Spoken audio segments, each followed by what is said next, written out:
CNM. Ces trois lettres vont mettre Paris à moins de 3 heures de Montpellier. Le C, c'est pour contournement ferroviaire. Une nouvelle ligne où les trains circuleront plus vite pour relier Nîmes, le N, et Montpellier, le M. Résumons, grâce au C, on gagne 20 minutes entre N et M, ce qui met Paris à moins de 3 heures de Montpellier en TGV. En plus de ces 20 minutes, qu'est-ce qu'on gagne avec le CNM? Des liaisons TGV plus performantes sur l'axe Nice-Bordeaux et vers l'Espagne, la première ligne grande vitesse mixte en France, train de voyageurs et train de marchandises, plus de TER sur la ligne actuelle, libérée d'une partie des TGV et des trains de fret, des retombées économiques importantes pour le Languedoc-Roussillon avec des milliers d'emplois directs et indirects. Mais avant que les trains circulent, il faut réaliser la ligne. Ça, c'est la mission d'Ocvia. Depuis juin 2012, Ocvia est le maître d'ouvrage du projet pour le compte de son client Réseau Ferré de France.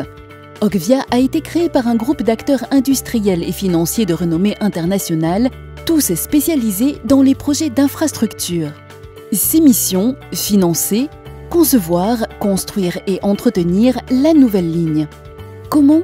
Grâce à un partenariat public-privé de 25 ans et une organisation sur 3 niveaux, pilotage du projet, conception et construction de la ligne, maintenance. Et combien va coûter cette ligne nouvelle?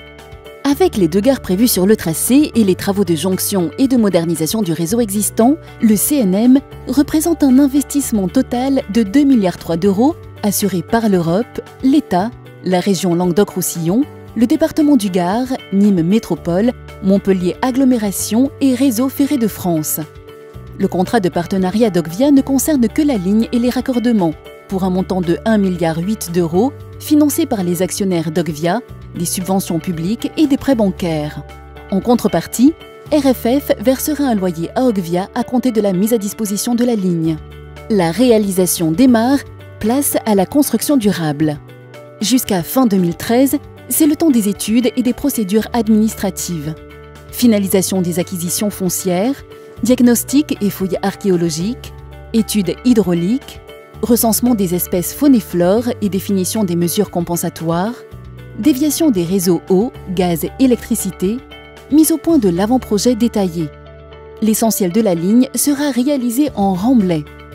Dès fin 2013, le chantier de génie civil démarre. 7 viaducs et 145 ouvrages d'art seront construits pour garantir la bonne circulation des hommes, des animaux et de l'eau. À partir de fin 2015, commenceront les travaux d'équipement ferroviaire. Fin 2017, après une phase d'essai, la ligne sera mise à la disposition de RFF. Écoute, respect et transparence sont les garants du succès de ce projet. Ocvia s'engage à informer de façon permanente les acteurs des territoires traversés.